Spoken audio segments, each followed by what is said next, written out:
Hi, today I'm going to show you how to make maple almond granola clusters. Those nice chunks of granola that are perfect for snacking. So we'll start first in our saucepan. We're going to add the ingredients that become kind of the glue. So I've got a third of a cup of brown sugar. So I'll add that in there.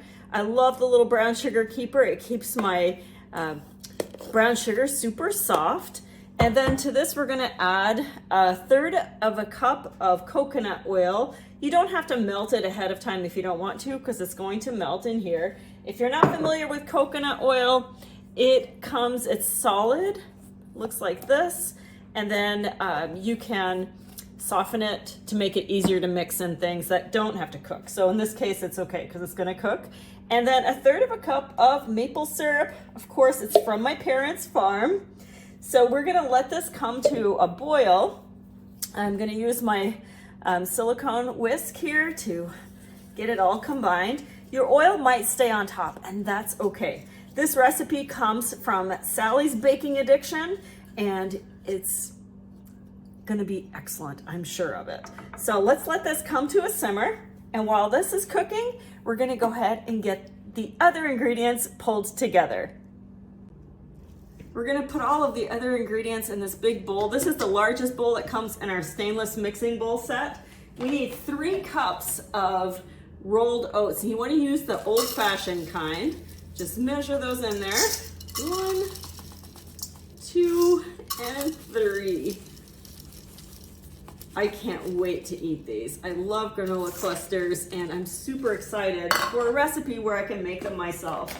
Then you're gonna have 3/4 of a cup of almond flour. So almond flour is sold as it's just ground almonds. There's no flour in it. So this would be gluten-free. And if you need it to be truly gluten-free, make sure that you're using gluten-free oats as well. And then we need some sliced almonds. And I actually have a little bit of toasted coconut left over from another recipe, so I'm just gonna add those in there. And then we need a 1/2 teaspoon of sea salt. You can use whatever salt you want. So just a 1/2 teaspoon. And we're gonna mix this all up. When the maple syrup and brown sugar mixture is done, we're gonna combine everything all together. The maple syrup and brown mixture is all bubbly and coming together. You just want to make sure the brown sugar is dissolved and it looks good. So we're going to turn that heat off, and now is when you're going to add your vanilla. So typically with vanilla, you add it in at the end. If you still have some of our double strength Madagascar bourbon pure vanilla, you can do that. So we need just a teaspoon in this mixture. All right. And looks like it's close to ready. It's time to combine everything. Just pour it straight over the top.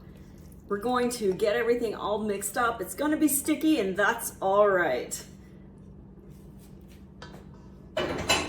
This is my small mix and scraper. I love this for all things that we mix. If you have a favorite scraper, make sure you tell us which ones you enjoy the most.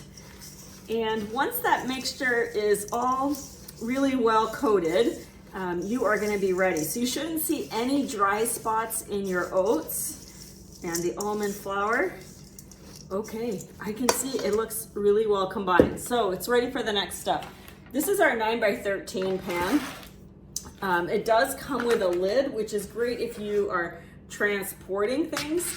Won't need the lid today, but you're gonna add a piece of parchment paper to the bottom because we wanna be able to lift this all up. So basically what we're making here is a big slab of granola, and I will show you how it's gonna get broken up into clusters.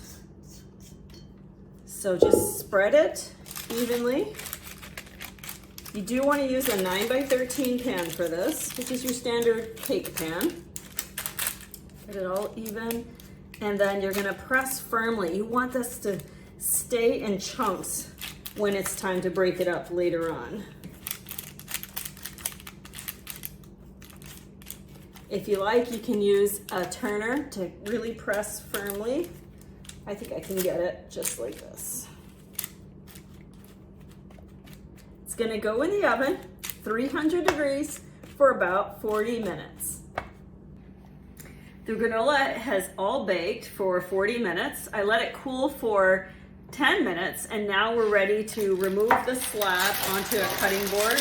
It's pretty firm already, but we're gonna cook it again for just a little bit longer. So you're going to basically cut it into little chunks, and then I'm gonna put it on a sheet pan. So the easiest way to do that is to cut it into squares and then cut your squares into smaller pieces.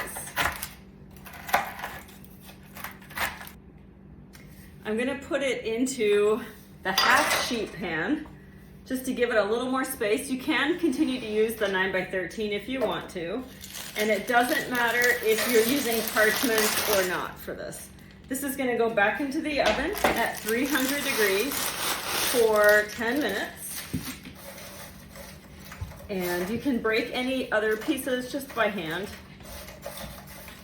We want these to be super crunchy and delicious. Okay, it's ready to go in the oven. It's all done. It's super crunchy, it's super delicious. I took the crumbs that were in the bottom of the pan and just put it in this jar so I can add it to yogurt and just for using for other uses. So this one here, ready for snacking. Definitely try this recipe. It's super delicious.